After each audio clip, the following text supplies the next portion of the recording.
ओम शांति। हमने कई पुरानी कथाएं एकादशी के व्रत से रिलेटेड सुनी है, जिसका भाव यही होता है कि ये वाला व्रत करने से हमें धन धान्य की प्राप्ति होगी, लंबी आयु की प्राप्ति होगी, सुख शांति की प्राप्ति होगी, लक्ष्मी की कृपा हो जाएगी या विष्णु की दुनिया में जाने के लायक बन जाएंगे। तो फिर तो हमें निरंतर एकादशी का व्रत रखना चाहिए। तो आज हम जानते हैं इस एकादशी के आध्यात्मिक रहस्य को, और उसमें जो व्रत और उपवास किया जाता है उसका आध्यात्मिक मीनिंग क्या है। तो एकादशी माना एक मैं आत्मा 5 कर्मेंद्रियों की और 5 ज्ञानेंद्रियों की मालिक। तो 10 के ऊपर कौन मालिक? मैं एक आत्मा।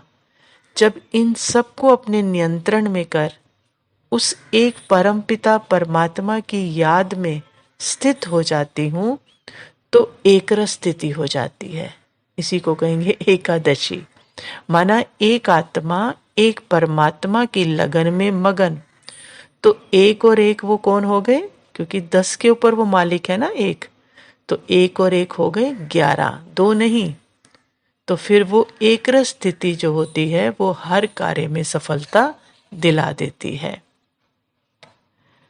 फिर क्योंकि एकरस स्थिति है तो विचलित नहीं होते ना, तो सफलता कैसे? फिर हर परिस्थिति में यथार्थ निर्णय ले सकते हैं, तो प्राप्तियां भी यथार्थ और अविनाशी हो जाती हैं। और इसी एकरस स्थिति के द्वारा जब उस परमात्मा से कनेक्ट रहते हैं तो सतयुग में क्या होती है? देव पद की प्राप्ति होती है। और जिसके पास देव पद आ जाता है तो माना वो विष्णु की दुनिया में चला गया। तो धन धान्य, लंबी आयु या सुख शांति सबसे वो क्या हो जाते हैं? संपन्न हो जाते हैं। क्योंकि एकादशी का व्रत का माना ही क्या है? दृढ़ संकल्प या दृढ़ प्रतिज्ञा करना कि मैं एक की हूं, एक से ही सब लेना है और एक ही मेरा आधार है। तो ये है एकादशी। फिर इसमें उपवास रखते हैं। तो उपवास माना क्या है? उप माना उप जमा वास को अलग अलग करके देखते हैं। उप माना ऊपर या नजदीक, और वास माना रहना। मतलब ऊपर वास करने वाले परमात्मा पिता के नजदीक रहना, अर्थात बुद्धि से उसके साथ वास करना। तो जब ऐसा उपवास करते हैं तो इस उपवास को निरंतर जब रखना होता है, इसमें जो हम फलों का या खाली पेट रहते हैं ना, ये उपवास बड़ा सहयोग करता है। कैसे? क्योंकि जब हम भोजन नहीं करते ना तो हमारी जो प्राण शक्ति है वो सारा दिन जो पाचन क्रिया में लगी रहती है वो फ्री हो जाती है। तो शरीर में जो जमी गंदगी है उसको निकालने का काम करती है।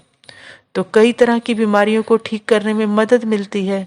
अंदर हल्कापन रहता है, शरीर स्वस्थ होता है, हल्का अनुभव होता है। तो स्वस्थ शरीर में स्वस्थ मन हो सकता है ना।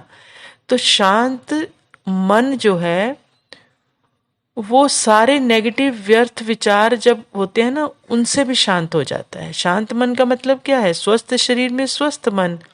तो स्वस्थ मन मीन्स शांत मन। तो शांत मन मीन्स सारे नेगेटिव और व्यर्थ विचार शांत हो जाते हैं, और एक शांत मन ही परमात्मा को याद कर सकता है। तो फिर तभी उसको फिर सब प्राप्तियां होती हैं। तो ये उपवास रखने का क्या होता है? फायदा होता है। तो याद रखेंगे कि 10 इंद्रियों पर राज्य करने वाली मैं आत्मा जब उस परमात्मा पिता पर एकाग्र रहने का दृढ़ संकल्प करती हूँ और बुद्धि से ऊपर रहने वाले परमात्मा के पास वास करती हूँ तो मेरी सच्ची सच्ची एकादशी का व्रत निरंतर रहता है।